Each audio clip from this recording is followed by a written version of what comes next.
Taste the Daily. இன்றைக்கு கோவை மாவட்டத்திற்கு வருகின்ற பாரத பிரதமர் நரேந்திர மோடி அவர்களை கோவை விமான நிலையத்திலே அனைத்திந்திய அண்ணா திராவிட முன்னேற்ற கழகத்தினுடைய பொதுச் செயலாளர் புரட்சித் தமிழர் எடப்பாடி கே பழனிசாமி அவர்கள் நேரில் சந்தித்து வரவேற்றார். அப்போது கோவை மாவட்டத்தினுடைய வளர்ச்சிக்கும் தமிழகத்தினுடைய விவசாயிகள் மற்றும் தமிழகத்தினுடைய பல்வேறு வளர்ச்சிக்காக ஒரு கோரிக்கை மனுவை பாரத பிரதமர் நரேந்திர மோடியிடம் வழங்கியிருக்கிறார். அந்த கோரிக்கை மனுவிலே அனைத்திந்திய அண்ணா திராவிட முன்னேற்ற கழகத்துடைய பொதுச் செயலாளரும் சட்டமன்ற எதிர்க்கட்சித் தலைவரும் முன்னாள் முதலமைச்சருமான புரட்சித் தமிழர் எடப்பாடி கே பழனிசாமி அவர்கள் கோவை விமான நிலையத்திலே பாரத பிரதமர் நரேந்திர மோடியிடம் பல்வேறு வளர்ச்சிப் பணிகள் கோவை மாவட்டத்திற்கான வளர்ச்சிப் பணிகள் குறித்த கடிதத்தை வழங்கியிருக்கிறார். அந்த கடிதத்திலே தமிழ்நாடு இயற்கை உழவர் மற்றும் ஆர்வலர் கூட்டுக்குழு சார்பிலே நடைபெறக்கூடிய தென்னிந்திய இயற்கை வேளாண்மை மாநாடு 2025 கலந்து கொள்வதற்காக கோவை மாவட்டத்திற்கு வருகின்றிருக்கக்கூடிய பாரத பிரதமர் நரேந்திர மோடி அவர்களை அனைத்திந்திய அண்ணா திராவிட முன்னேற்ற கழகத்துடைய பொதுச் செயலாளர் புரட்சித் எடப்பாடி கே பழனிசாமி அவர்கள் குறிப்பாக விவசாய பெருமக்கள் மற்றும் கோவை மாவட்ட மக்களின் சார்பாக வருக வருக என வரவேற்பதில் பெருமை கொள்கிறேன் என்று தெரிவித்திருக்கிறார். தமிழ்நாட்டு மக்கள் மற்றும் கோயம்புத்தூர் மாவட்ட மக்களுடைய வளர்ச்சிக்காக தங்களுடைய தலைமையிலான மத்திய அரசின் மூலமாக பல்வேறு திட்டங்களை தந்திருக்கிறீர்கள். அதுபோல கீழ்கண்ட கோரிக்கைகளை கனிவோடு பரிசீலித்து செயல்படுத்த உரிய நடவடிக்கைகளை மேற்கொள்ள வேண்டும் என்று தமிழக மக்களின் சார்பாகவும் கோவை மாவட்ட மக்களின் சார்பாகவும் கேட்டுக்கொள்வதாக தெரிவித்திருக்கிறார். இயற்கை வேளாண்மை தொடர்பான அந்த கோரிக்கையிலே இயற்கை வேளாண் விவசாயத்தில் விளைபொருள்களுடைய உற்பத்தி திறன் குறைவாகவே இருக்கிறது என்றும் விற்பனை விலையில் வித்தியாசம் இல்லை என்றும் குறிப்பாக செயற்கை உரங்கள் பயன்படுத்தி உற்பத்தியாகக்கூடிய விளைபொருள்களுடைய உற்பத்தி திறனை காட்டிலும் இயற்கை விவசாயத்திற்கு தேவையான இடுபொருட்கள் மண்புழு வேப்பம் புண்ணாக்கு நுண்ணுயிரிகள் அதிக மானிய விலையில் வழங்க மத்திய அரசு நடவடிக்கை மேற்கொள்ள வேண்டும் என்று வலியுறுத்தியிருக்கிறார். கோவை மாவட்டத்திலே தென்னை, தக்காளி, ஈரோடு மாவட்டத்தில் மஞ்சள், தர்மபுரி, கிருஷ்ணகிரி மாவட்டங்களில் மாம்பழம், டெல்டா மாவட்டங்களில் நெல், கடலூர் மாவட்டத்தில் கரும்பு என ஒவ்வொரு மாவட்டத்திற்கும் தனித்தனியாக கணக்கில் கொண்டு அங்கு உற்பத்தி செய்யக்கூடிய விவசாய விளைபொருளுக்கு உரிய மானியம் இயற்கை விவசாயிகளுக்கு கிடைக்க வழிவகை செய்ய வேண்டும் என்று அந்த கோரிக்கை மனுவிலே அனைத்திந்திய அண்ணா திராவிட முன்னேற்ற கழகத்துடைய பொதுச் செயலாளர் புரட்சித் தமிழர் எடப்பாடி கே பழனிசாமி அவர்கள் வழங்கி வலியுறுத்தியிருக்கிறார். இயற்கை வேளாண் விவசாய உற்பத்தி பொருட்களுக்கு அரசு துறைகள் மூலம் நேரடியாக சந்தைப்படுத்தவும் சிறப்பு ஊக்கத்தொகை வழங்கவும் ஏற்பாடு செய்ய வேண்டும் என்று அதிமுக பொதுச் செயலாளர் புரட்சித் தமிழர் எடப்பாடி கே பழனிசாமி அவர்கள் வலியுறுத்தியிருக்கிறார். கோவை மதுரை மெட்ரோ ரயில் திட்டங்கள் குறிப்பாக மாண்புமிகு அம்மா அவர்கள் மற்றும் எனது தலைமையிலான அம்மாவினுடைய அரசு தமிழ்நாட்டினுடைய வளர்ச்சிக்காக அறிவித்த கோவை மற்றும் மதுரை மெட்ரோ ரயில் திட்டங்கள் விரைந்து நிறைவேற்றி தர தமிழக மக்களின் சார்பாக கேட்டுக்கொள்கிறேன் என்று அதிமுக பொதுச் செயலாளர் புரட்சித் தமிழர் எடப்பாடி கே பழனிசாமி அவர்கள் வலியுறுத்தியிருக்கிறார். கோவை மதுரை மெட்ரோ ரயில் திட்டங்கள் மாண்புமிகு அம்மா மற்றும் எனது தலைமையிலான அம்மாவினுடைய அரசு தமிழ்நாட்டினுடைய வளர்ச்சிக்காக அறிவித்த கோவை மற்றும் மதுரை மெட்ரோ ரயில் திட்டங்களை விரைந்து நிறைவேற்றி தர தமிழக மக்களின் சார்பாக கேட்டுக்கொள்வதாக அனைத்திந்திய அண்ணா திராவிட முன்னேற்ற கழகத்துடைய பொதுச் செயலாளர் புரட்சித் தமிழர் எடப்பாடி கே பழனிசாமி அவர்கள் பாரத பிரதமர் நரேந்திர மோடி அவர்களை வலியுறுத்தி இருக்கிறார். அதே போன்று GST 2.0 தொடர்பான கோரிக்கைகள் மாண்புமிகு பாரத பிரதமர் நரேந்திர மோடிஜி அவர்களால் வரி விதிப்பில் GST 2.0 என எண்ணப்படக்கூடிய ஒரு மிகப்பெரிய மறுசீரமைப்பு அறிவிக்கப்பட்டு செப்டம்பர் 22, 2025 புதிய GST விகிதங்கள் அமல்படுத்தப்பட்ட போது பொதுமக்களுடைய மிகுந்த வரவேற்பையும் பாராட்டையும் பெற்றிருக்கிறது என்று பாரத பிரதமர் நரேந்திர மோடியிடம் அந்த பாராட்டுதலை குறித்து கருத்துக்களை தெரிவித்தார். மேலும் டிராக்டர்கள் மற்றும் விவசாய உபகரணங்களுக்கு GST 5% அதாவது குறைந்திருப்பது இந்திய விவசாயத்துறைக்கு ஒரு மைல்கல்லான ஒரு சீர்திருத்தமாகும் என்று பெருமையோடு அதை சுட்டிக்காட்டியிருக்கிறார். அதே போன்று விவசாய பயன்பாடு மற்றும் வீட்டு உபயோக மோட்டார் பம்பு செட்டுகள் GST வரி விதிப்பு 18 5% குறைக்க வேண்டும். இதற்காக பம்பு செட்டுகளை விவசாய இயந்திரங்கள் உபகரணங்களுக்கான பட்டியலில் சேர்க்க வேண்டும். இதனால் கோவை மாவட்டத்தில் முதன்மை தொழிலான பம்ப் செட்டுகள் அதாவது மோட்டார் உற்பத்தி என்பது அந்த விவசாயத்திற்கான மோட்டார் உற்பத்தி அதிகரித்து தொழில் சிறக்க வழிவகை ஏற்படும் என்று அதிமுக பொதுச் செயலாளர் புரட்சித் தமிழர் எடப்பாடி கே பழனிசாமி அவர்கள் பாரத பிரதமரிடம் வலியுறுத்தியிருக்கிறார். இன்ஜினியரிங் ஜாப் போர்ஸ் என்று சொல்லக்கூடிய GST தற்போது 18% உயர்ந்திருக்கிறது என்றும் தொழில்துறையினர் மத்தியில் அதிர்ச்சியை ஏற்படுத்தியிருக்கிறது. இதனால் மூலதன தேவை சிறு குறு நிறுவனங்களுக்கு அதிகமாகி சிரமத்திற்குள்ளாகி இருக்கிறனர். ஆகவே பல வருடமான கோரிக்கை 5% மாற்றி தந்தால் MSMEகளுக்கு அதாவது பேர் உதவியாக இருக்கும் என்று அதிமுக பொதுச் செயலாளர் புரட்சித் தமிழர் எடப்பாடி கே பழனிசாமி அவர்கள் தெரிவித்திருக்கிறார்.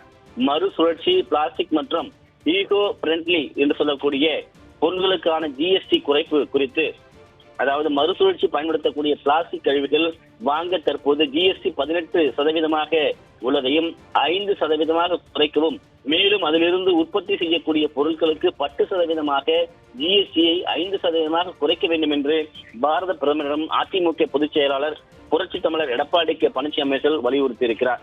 கோவை சர்வதேச விமான நிலைய விரிவாக்கம், குறிப்பாக கோயம்புத்தூரிலே சர்வதேச விமான நிலையத்தை விரிவாக்கம் செய்ய நில எடுப்பு பணிகள் முடிவடைந்து தற்போது விமான நிலைய ஆணையத்திடம் நிலம் ஒப்படைக்கப்பட்டிருக்கிறது.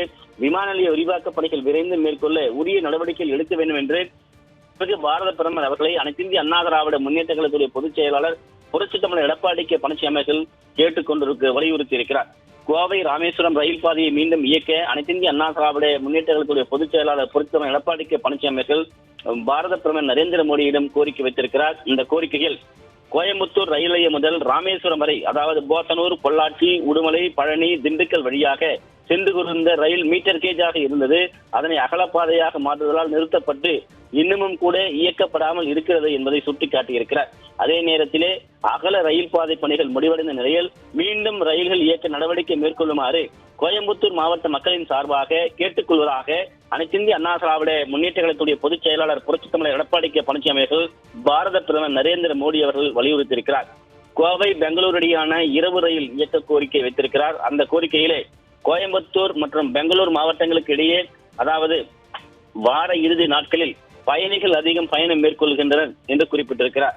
கோயம்புத்தூரிலிருந்து புறப்படக்கூடிய இரவு நேர ரயில் இல்லை என்றும், கேரள மாநிலத்தில் இருந்து வரக்கூடிய ரயில்கள் இருக்கைகள் கிடைப்பதில்லை என்றும், பகல் போக்குவரத்து மட்டுமே இருப்பதாகவும், ஆகவே கோயம்புத்தூர் ரயில் நிலையத்தில் இருந்து அதாவது 22 மணிக்கும் 22:30 மணிக்கும் புறப்படக்கூடிய அதிகாலை ரயில் 5:30 மணிக்கும் பெங்களூர் சென்றடையக்கூடிய புதிய ரயில்கள் இயக்க நடவடிக்கை மேற்கொள்ள வேண்டும் என்று அனைத்து இந்திய அண்ணா திராவிட முன்னேற்ற கழகத்துடைய பொதுச் செயலாளர் புரட்சி தமிழர் எடப்பாடி கே பழனிசாமி அவர்கள் பாரத பிரதமர் நரேந்திர மோடி அவர்களை வலியுறுத்தியிருக்கிறார். அதே போன்று ஜவுளி பின்னலாடை தொழில்கள் தொடர்பான நிவாரண கோரிக்கை சுருக்கமாக வலியுறுத்தி இருக்கிறார். அந்த கோரிக்கையிலே அமெரிக்காவிற்கு ஏற்றுமதி செய்யக்கூடிய, குறிப்பாக அதிக உழைப்பு மற்றும் மூலதனம் தேவைப்படக்கூடிய ஜவுளி மற்றும் ஆடை துறையில் ஏற்படக்கூடிய எதிர்பாராத சவால்களை சமாளிக்க சமீபத்தில் மாண்புமிகு பாரத பிரதமர் அவர்கள் ஒரு நிவாரணம் அறிவித்திருக்கிறார். நான் எனது நன்றியினை இதற்காக தெரிவித்துக் கொள்கிறேன் என்று அதிமுக பொதுச் செயலாளர் புரட்சி தமிழர் எடப்பாடி கே பழனிசாமி அவர்கள் தெரிவித்திருக்கிறார். 2025 செப்டம்பர் 1 முதல் டிசம்பர் 31 வரை, அதாவது அந்த காலகட்டத்திலே கடன்கள் மற்றும் பணி மூலதன கடன்களை திருப்பிச் செலுத்துவதற்கான காலகட்டத்தை 9 முதல் 15 மாதங்களாக நீட்டித்தும், அதே போன்று ஏற்றுமதி நிதியுதவிக்கான அதிகபட்ச கடன் காலத்தை 1 வருடத்திலிருந்து 1.5 ஆண்டுகளாக அதிகரித்தாலும் HSN குறியீடுகள் 61, 62, 63 மற்றும் 94 கீழ் வரக்கூடிய ஏற்றுமதியாளர்கள் மற்றும் உற்பத்தி அலகுகளுக்கு நல்ல வாய்ப்பு ஏற்பட்டுள்ளது என்று அதிமுக பொதுச் செயலாளர் தெரிவித்திருக்கிறார். எனினும் அதிக மூலதனம் தேவைப்படக்கூடிய ஸ்பின்னிங் மற்றும் வீவிங் மற்றும் பின்னலாடை தொழில்களில் மிகவும் கடுமையான நிதி நெருக்கடியை ஏற்படுத்தி இருக்கிறது என்பதையும் உங்கள் கவனத்திற்கு கொண்டு வருகிறேன் என்று அதிமுக பொதுச் செயலாளர் புரட்சி தமிழர் எடப்பாடி கே பழனிசாமி அவர்கள் பாரத பிரதமர் நரேந்திர மோடியிடம் வலியுறுத்தியிருக்கிறார். ஏற்றுமதியில் தேக்க நிலை மற்றும் மத்திய மாநில அரசு திட்டங்களை பயன்படுத்தி உருவாக்கப்பட்ட அதிகப்படியான உற்பத்தி திறன் காரணமாக இந்த பிரிவுகள் தொடர்ச்சியான மந்த நிலையிலே இருக்கிறது என்றும், மேலும் அமெரிக்க வரி சவால்கள், அமெரிக்க இருதரப்பு வரி ஒப்பந்தங்கள், ஐரோப்பிய யூனியன் மற்றும் தடையில்லா வர்த்தக ஒப்பந்தம் ஆகியவற்றின் முடிவுகளுக்கு பிறகும் மேலே குறிப்பிடப்பட்ட பிரிவுகள் தடையின்றி இயங்க நிதிநிலையில் ஸ்திரத்தன்மை அவசியமாகிறது என்கிற அந்த உண்மை தன்மையை அதிமுக பொதுச் செயலாளர் புரட்சி தமிழர் எடப்பாடி கே பழனிசாமி அவர்கள் எடுத்துக்காட்டி விளக்கியிருக்கிறார். குறிப்பாக சுமார் 50 லட்சத்திற்கும் அதிகமான தொழிலாளர்கள் ஜவுளி தொழில் நேரடியாக சார்ந்திருக்கிறார்கள் என்றும், இதனால் நூல் மற்றும் துணி பிரிவில் தற்போது நிகழக்கூடிய நிலையற்ற தன்மை பெரிய அளவிலான வேலை இழப்பை ஏற்படுத்துமே என்ற அச்சம் எழுந்திருக்கிறது என்றும், அகில இந்திய அளவில் தமிழ்நாட்டில் நூற்பு திறன் 45% அதிகமாகவும், நெசவு திறன் 22% அதிகமாகவும், பின்னலாடை பதப்படுத்தக்கூடிய திறன் 70% அதிகமாகவும் இருக்கிறது என்று குறிப்பிட்டிருக்கிறார். எனவே தமிழ்நாட்டில் ஜவுளி தொழில் தொடர்ந்து உயிர்ப்புடன் இயங்கவும், தமிழகம் தனது இடத்தை தக்க வைத்துக் கொள்ளவும், மேற்கொண்ட அலகுகளுடைய நிதி நிலைமையை மேம்படுத்தவும் ரிசர்வ் வங்கி உடனடியாக நிவாரண நடவடிக்கை மேற்கொள்ள வேண்டும் என்று கேட்டுக்கொள்கிறேன் என்று அனைத்து இந்திய அண்ணா திராவிட முன்னேற்ற கழகத்துடைய பொதுச் செயலாளர் புரட்சி தமிழர் எடப்பாடி கே பழனிசாமி அவர்கள் பாரத பிரதமர் நரேந்திர மோடியிடம் வலியுறுத்தியிருக்கிறார்.